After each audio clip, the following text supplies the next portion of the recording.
Broken down into numerical form, deafness is a scary-near-epidemic phenomenon.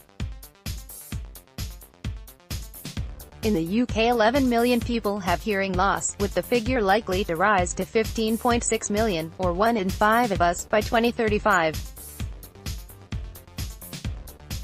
Just over 1 million people have profound hearing loss and at least 24,000 people use signing as their primary language. Some 25,000 children are born unable to hear fully. Unlike cancer, diabetes and the numerous other diseases and conditions that affect most if not all of us in some way, deafness and hearing loss fails to register as much as its volume of sufferers might demand. It is a handicap that is isolating. If I was wearing glasses or a white stick, people would compensate for that.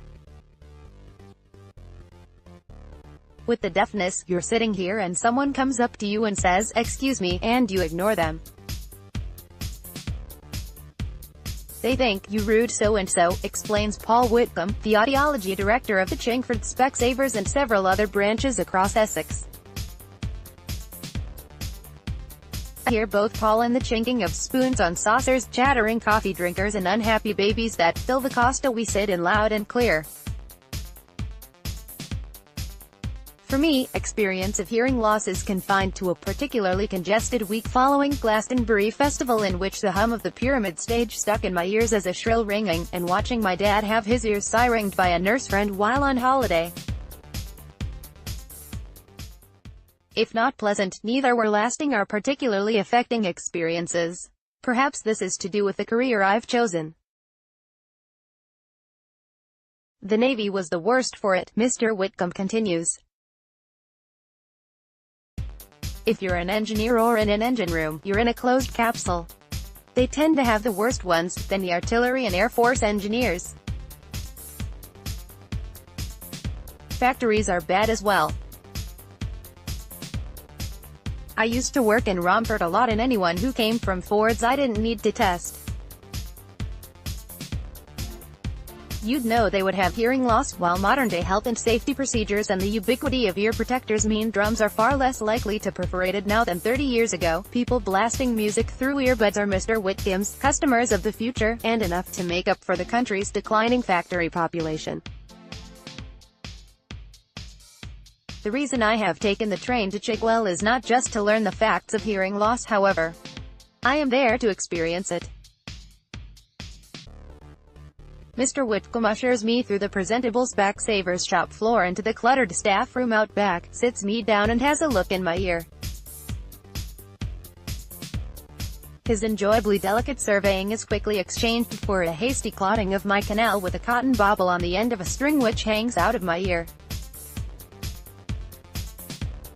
Then, like a baker-turned-otolaryngologist, a dollop of blue resin not dissimilar from the material that makes gum shields is squeezed into me, both done, and I am immediately submerged. It is far more dramatic in effect than sticking your fingers into your ears.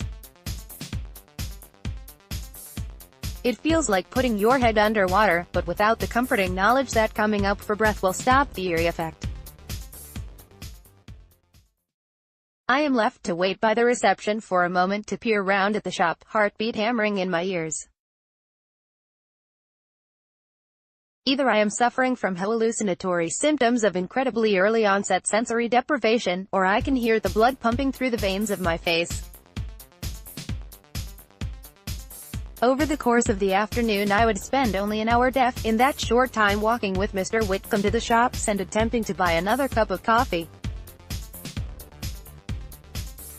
It is enough for two of the most debilitating aspects of hearing loss to become clear. The first is, somewhat obviously, the fact that you cannot hear anything.